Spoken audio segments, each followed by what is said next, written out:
Unless you've been hiding under a rock somewhere and absolutely avoiding all things technology, or perhaps you've been on another planet for an extended stay, you've by now heard the phrase, well, just Google it. It makes me wonder, is it possible that there really is one source of information, whether it's Google or Bing or Yahoo or whatever, where all the information you get from that source can be trusted? To not be fake news, to not be misinformation, to not be, for lack of a better word, propaganda for someone else's slant or angle. Or, yesterday I talked about the idea of using violence to silence dissenting views. That's not a new thing. That's been around for a long, long time. And that type of behavior, that type of dominance has its roots in pure evil. If you really want to track the history of that kind of behavior, it's not just about the political scene. It's not just about the scientific world. It's not just about the religious world. It's about the nature of human beings to begin with. So is there a source that maybe it predates Yahoo or Google or Bing or Wikipedia or WikiLeaks? Is there a source that has insight to human behavior and science and biology, insights to the way that things work in the physical world, insight to the land, to make trees productive? If there was one source, would we be talking about the Farmer's Almanac? I mean, how far back do we have to go to find the one source that kind of covers all those things? If there was one source like that, would you reference it as often as you reference Google to find a place to eat or Siri to find the newest app? Would you look to this source for the decisions that you make in your life, perhaps financially or relationally or emotionally or educationally? Well, the truth is there is one source. And I don't care what your field of study is. Maybe it's NLP, maybe it's physical science, maybe it's chemistry, maybe it's nuclear science, maybe it's digital processing. As much as we hate to admit the truth because, well, it's inconvenient, there is one source that has insight and wisdom that goes way, way, way back and oddly reaches way, way, way forward. If I had told you that you would be able,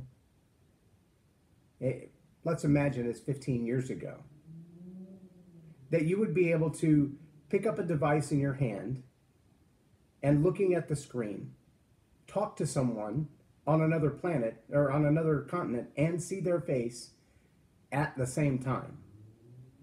Not a recorded video, but a live transmission where everything they say you can see their lips moving and everything you say they can see your lips moving. If I told you that 2 decades ago, when I was in high school maybe, you would have never believed that. You would have thought that was some kind of science fiction. And yet this one source that I'm talking about actually represents the idea that there will one day be an event that everyone on earth will simultaneously experience and see. Now, we think about, going to a big movie screen, and we see even in various depictions in the films the idea that there would be a giant projector or there would even be a giant digital hologram, then everyone in a city would be able to see it. Maybe even that one would be replicated in other cities exactly the same, simultaneously in every place. And that could be it. But maybe there's some technology that we haven't even discovered yet that rests out there, that sits behind this hypothesis that's actually a fact. that one day this event will happen. The eastern sky will split. And the King of Kings and Lord of Lords will come riding back on a white horse right through the clouds. And everyone on earth will see it as it happens in real time. Technologically, we may not be there yet, but we're getting really, really close. We're getting really close. I was watching some stuff on YouTube last night of a guy who has invented digital clothing. Yep, digital clothing. Clothing that can read your heart rate, that can smell the pheromones coming from your body, that knows when your sweat glands have been activated, that knows when you're stressed out, and reacts. Notifies your doctor, calls EMS if you're about to have a heart attack. How would you like to have a shirt that would call an ambulance for you? The technology is there. It's real. But this source that I'm talking about goes way, way back. You know, there are things that we're discovering every day about human psychology, about the way that people interact with each other, and we think, wow, that's a new discovery. I never knew that about people. I didn't know that people would do that in that circumstance. I mean, here's one for you. This is almost as old as dirt, the idea, the notion. Because it was written by the wisest man to ever live, a guy by the name of King Solomon. He said, the hothead do things they'll later regret. The cold-hearted get the cold shoulder. Foolish dreamers live in a world of illusion. Wise realists plant their feet on the ground. Eventually, evil will pay tribute to good. The wicked people will pay respect to God-loyal people. An unlucky loser is shunned by all, but everyone loves a winner. It's criminal to ignore a neighbor in need, but compassion for the poor, wow, what a blessing. This is all in a little chapter called Proverbs 14. In this one source. Now, you could break down any one of those. I could do a day-long teaching, pulling out example after example after example after example after example after example from YouTube, from Facebook, from the news media, from People Magazine, from Time Magazine, that reinforces the simple notion the hothead do things they'll later regret, and the cold-hearted get a cold shoulder. Now, maybe it's been your own life experience. Maybe it's been something you've witnessed with someone else. But the hot-headed commonly do, in fact, often do, things they later regret. And the cold-hearted, they do get a cold shoulder from just about everybody. And if you've been hot-headed or cold-hearted, you've experienced that. How much psychology does it take to study to realize that that's not just one individual's unique experience, it's the nature of the hot-headed and the cold-hearted? How many times do we have to see it play out in business, in sales, in networking, in marriages, before we realize that the hothead always does things they regret? Because that's what hotheads do. It's not new. It's not a new idea, but sometimes we find ourselves victim to ignorance. And I don't mean by ignorance stupid. I don't mean unable to learn. I mean, we just haven't yet become aware of. We're not yet exposed to these truths from this one source that really is definitive. It is the one source that has no deception. The one source that has no lie. In fact, it is both written by, written of, written through, and is the representation of the truth. If you believe anything in this one source, it says of itself, in the beginning was the Word, and the Word was with God, and the Word was God, and the Word became flesh. Then he said of himself, I am the way, the truth, and the life, and no one comes to the Father but by me. If all of that plays together in a mechanical way, then this Word is the only way to the Father, the creator of all. So he says of himself. Isn't it ironic that this word would also contain insights to human psychology that today we're developing? That seems a little ironic, doesn't it? 6,000 years of human history, and today we're developing what he knew back then. You catching on yet? We tend to find that the newest discovery, the thing that we're elaborating upon today, to be, wow, big news. But there's nothing new under the sun. There's nothing that we've discovered. There may be a new way of saying it. Maybe something that was common knowledge for a period of time and then became passé. And people began to ignore it, or it just didn't seem important anymore. This one source says things like, consider the wife of your youth, that your affections would be toward her. And then we wonder why polygamy causes so many problems. We wonder why adulterous affairs destroys homes. We wonder why the baby daddy syndrome, where one man has multiple children with multiple women, leaves our society broken. What we used to call the nuclear family is now mocked and laughed at. And yet this one source says, no, that's kind of the way it's designed. That's the way Legos stack together. You can't stick them side to side. They're not made that way. There is a way that seems right to a man, but the end thereof is destruction. It's another word from that very wise man, King Solomon. Don't trust the way you believe and understand. You can't lean on just your own depth of knowledge. You've got to be able to go deeper than that. You need a foundation that is deeper than the concrete foundation of your house. It's the platform of the dirt that's been prepared for the foundation to sit on. The platform is under the foundation. The platform is the Word. You may think, wow, he's gone off his religious rocker. But there's some truth to the fact that we have problems in everyday life that we have poked at from every direction. We have tried everything. We've tried psychology, we've tried neuroscience, we've tried... Do you know at one point they used to actually connect electrodes to the brains of people who had what we might call bipolar or ADHD disorders, the schizophrenia or things of that nature, and they would electrify them, literally fry off parts of their brain. They would do lobotomies where they would actually drill holes in the brain and erase part of the brain by scrubbing it away physically. We've tried everything.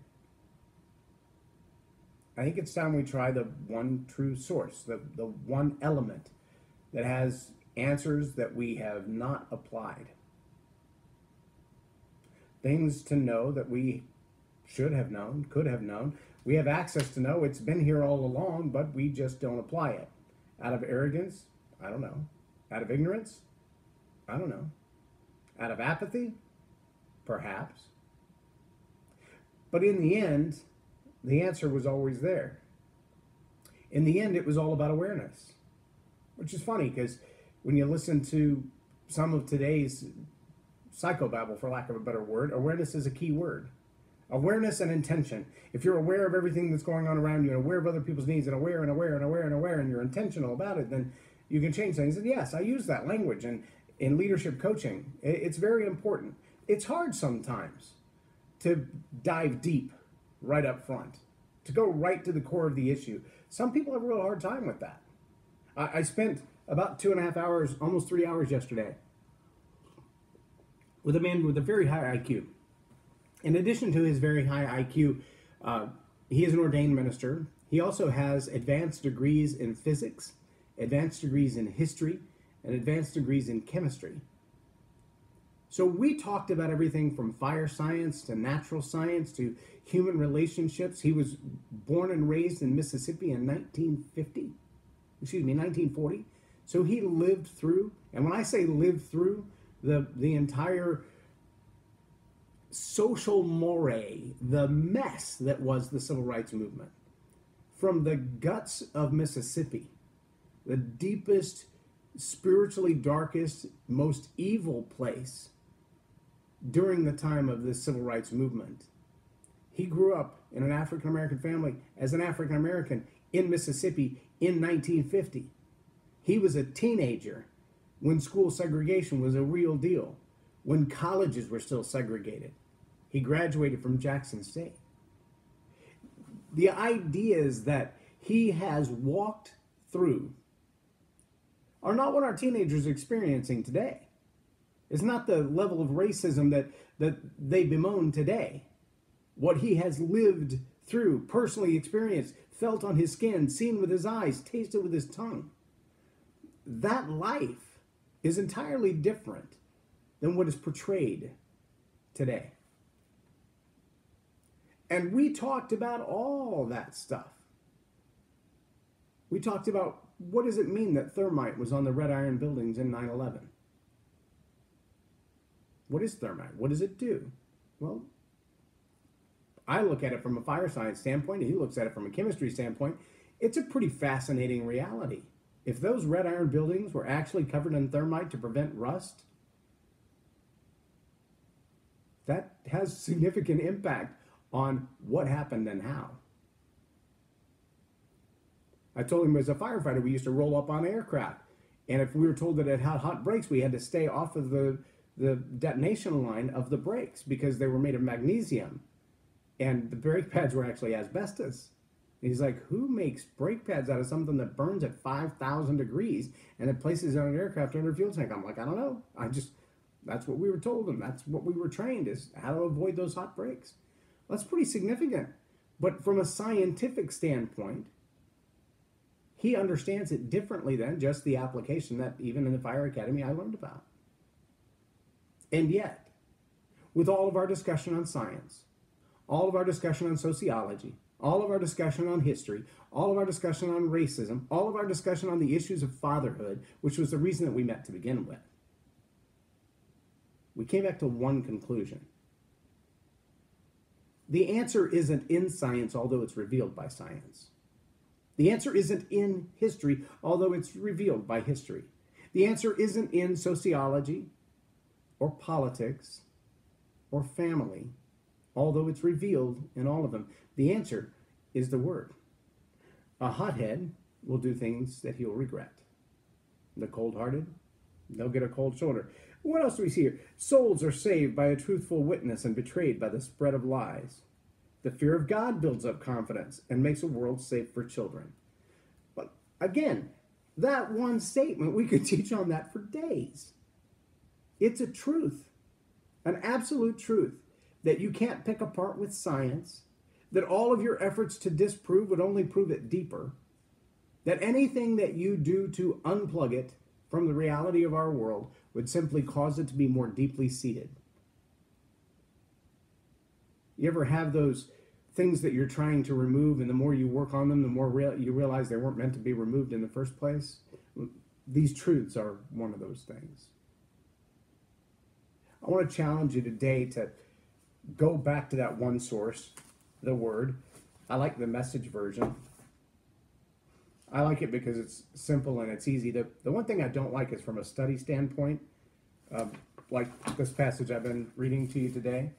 These are easily broken down. They're easily identifiable, each of these little phrases, but none of them have numbers next to them. So if somebody says, where does that come from? I can say, oh, Proverbs chapter 14, 17 through 29, but I don't know which verse is which because they're not numbered, which is kind of ironic because in the original scriptures, they weren't numbered either.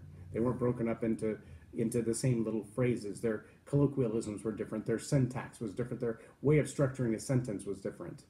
You may have heard this particular phrase, and this is the one I want you to think about today. This is your challenge verse today. And I'm not even going to tell you where it's at. I want you to go find it. It says, when the enemy comes in like a flood, the Spirit of the Lord rises up against it. I want you to find the verse. I want you to look at it in multiple translations. And I want you to find the commas. Because that verse has the ability to say, when the enemy like a flood, meaning the simile of the flood is the enemy. The enemy is like a flood, washing in. If you see in the rivers that just overflow their banks and wash things away, the Yukon River, after the snow melts in Alaska, rises 8 to 12 feet above its normal level. And it's flowing with so much ice melt, it will actually push trees over, and trees will flow downriver with them. And if your boat gets caught in there, your boat can get caught in the branches of a tree and washed out to sea, or at least pummeled for several miles before you can get free. When the enemy comes in like a flood, we're in trouble. When an enemy comes in like a flood, he begins to erode things in our own lives and destroy things in his path. But what if we move the comma? What if that verse actually says, when the enemy comes in, like a flood, the standard of the Lord will rise up against it? What if the flood isn't the enemy in your life, but the flood is your Savior? What if the enemy is weak and powerless and lame, and the flood is coming to wash him away, to work on your behalf? Minor difference there, no? Get back to the one source that can change everything. There may be one verse today that bolsters you up. The fear of God is a spring of living water. The fear of God brings confidence. The mark of a good leader is loyal followers. Leadership is nothing without a following. That's not John Maxwell. While he would say that and agree with that, that's King Solomon. This predates John Maxwell by some 4,700 years or more. You follow me? It's pretty significant stuff. These are truths that have always been true. How will you apply them to your life today? I am J Loren Norris, and you've been watching Tell It Like It Is TV. Make sure you hit that subscribe button, whether you like to watch on Facebook Live or YouTube. This is live streamed every day on YouTube. It's also archived there on Tell It Like It Is channel. And very soon we'll be developing the tellitlikeitis.tv website, where it will not just be my teaching, but there will be multiple other positive, scripturally oriented content that's faith and family friendly for you to learn from. Everything from leadership to health to just good family advice. You'll be able to find that on tellitlikeitis.tv. And I would love for you to join us over there. We'll have subscription pages set up very soon for you to be a part of, and you can subscribe to that and trust that the content you find there has been covered in prayer, and it's solid, and it's honest, and it's grounded. No fake news. Hope to see you there soon. I appreciate you taking time to be with me, and I appreciate having a chance to be a part of your day. God bless.